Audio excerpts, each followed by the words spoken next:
of February. We're at the northernmost part of Viti Levu Island in Fiji, the township called Reki. This town has been fairly heavily, extensively damaged by Cyclone Winston that hit Fiji on Saturday, the 20th of February. We have here with us the principal of Penang Sangam High School and the communities who are now sheltering at Penang Sangam High School because they've been displaced. And we'll have a quick word with them to tell us about their experiences and how did Winston compare to other cyclones that has passed through in the past 2 years or 3 years in this township. Principal, thanks for your time.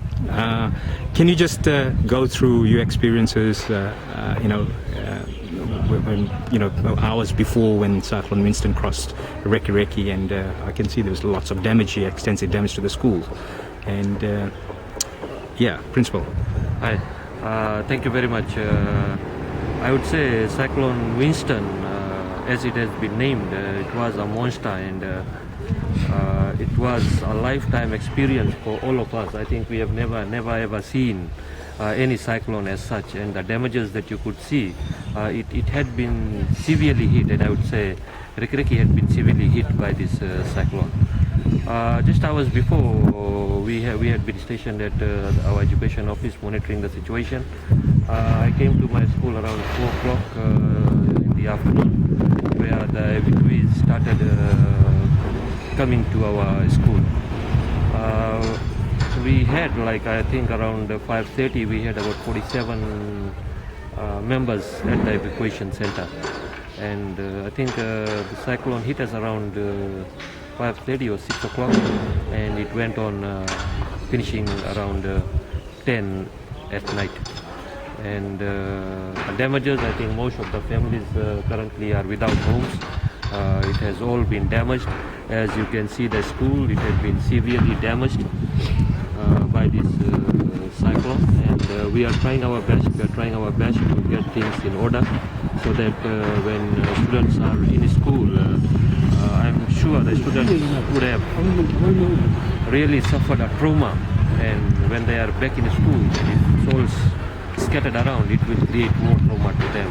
So to avoid those sort of things to the students, we are trying our best to clean our environment and make it neat and clean as far as possible, so that we can start the classes as soon as possible. With that, I'm sure the assistance from the government and the other donor agencies will really assist us to get to the normal circumstances as we had been before.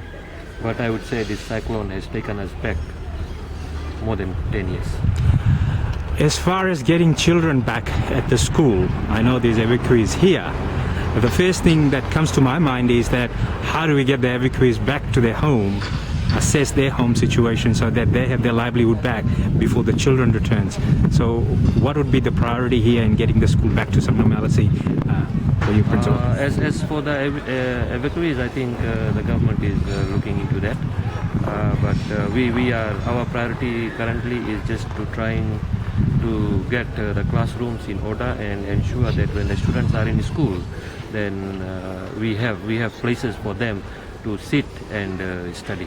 Okay, thank you very much. I'll have a quick word with one of these the evacuees here. Gentlemen, Bulavanaka. My name is Ganesh from Reach for a Future Foundation in Melbourne, Australia.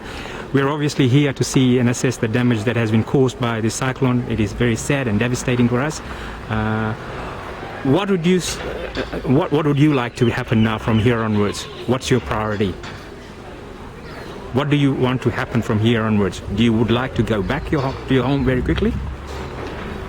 Yes, I think we would like to go back to our own village, and also we would like to tell you that and request that some of our basic needs, like for example our home, our food,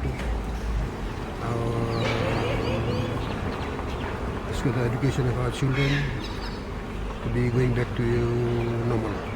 So has the children lost everything in terms of their school bags, their stationery? Have they lost everything? Yes, they have lost everything. Yeah. So message for people overseas. Do you require school kits, school bags for them? Message to you listening from overseas. All these children standing in front of you this morning, they've lost all their school things like bags, school exercise books, and other stationeries required for them to go back to school, back to normal. And they will request for your assistance and your help, your kind help, so that they can achieve what they need in order before the school start in the beginning of this thing. Vinaka, and thank you for your time, and I'll take this message back to my country and see what we can do. Thank you very much. Vinaka,